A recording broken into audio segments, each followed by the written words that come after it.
It has been this many days since I last posted a video. Sorry about that. In our last video, you saw me implementing our 8-bit CPU design on Max 1000 FPGA board. I showed you it running a counter program where output was visible on 8 LEDs. Since this board does not have any input buttons, we cannot change the program without reprogramming the FPGA, and that is not convenient.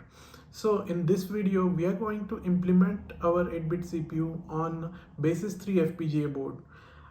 This board has a lot of input buttons and it also has a 7-segment display. With this, we can change the code running on our 8-bit CPU, and we don't have to reprogram our board every time. And also we can visualize the output better.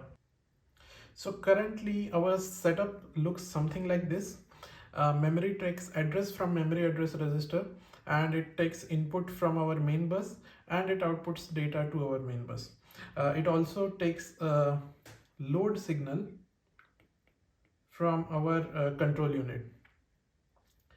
So what we are going to do is add a couple of multiplexers so that we can put data directly into memory.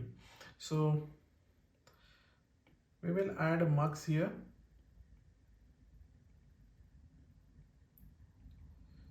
So this mux already has an input from memory address register, and the other input to this mux will come externally. So let's call this external address. So this will be 4-bit line, and this will be connected to switches on Basys3 board. Similarly, we will add one mux here.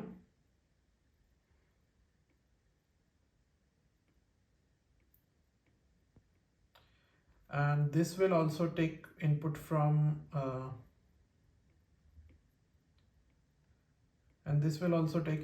external, let's call it data, external data.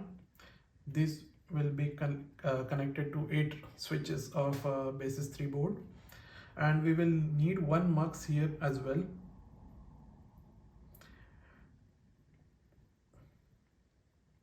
So this is a write enable signal for our memory, and it will be connected to one of the buttons on our Basys3 board. So yeah.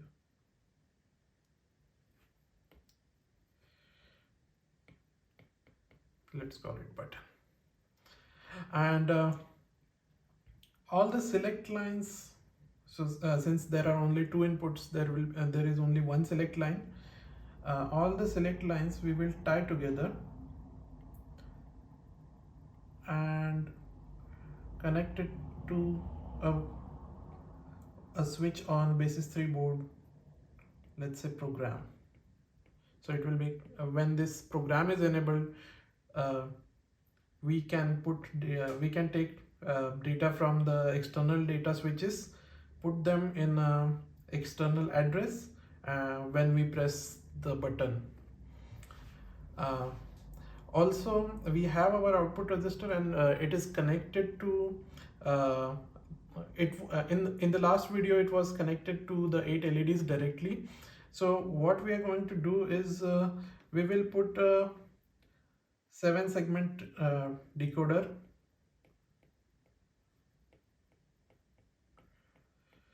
and it will be connected to our 7-segment display. So this decoder will be connected to 7-segment displays on Basys3 board. So we will be able to, when we run our counter program, we will be able to see our count displayed on these displays instead of just 8 LEDs. Unlike all our previous videos where I showed you step-by-step process of coding our 8-bit CPU in VHDL, I'm not going to do that for this video because I noticed most of the people don't care and don't watch that part.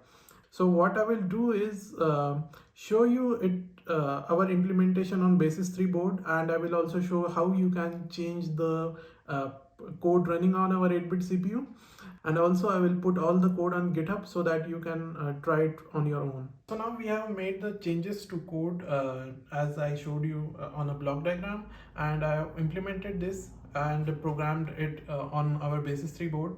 So I have designated this switch as our program switch. So when we put this to high, switch this to high, or turn on this switch, we can input address using next 4 switches. And I have also connected these to one of the 7-segment displays so that we can see to which memory address we are writing the value. We write the data using these 8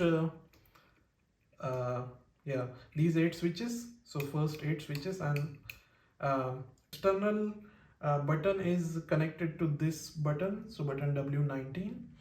When we select a value to put in particular address, we press that button to put that to load that value into memory. So I will quickly put our counter program and then show you it running.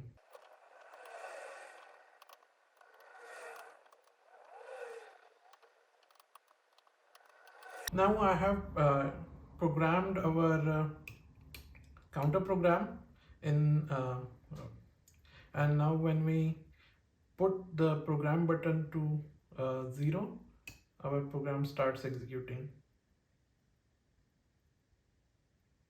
Something went wrong there.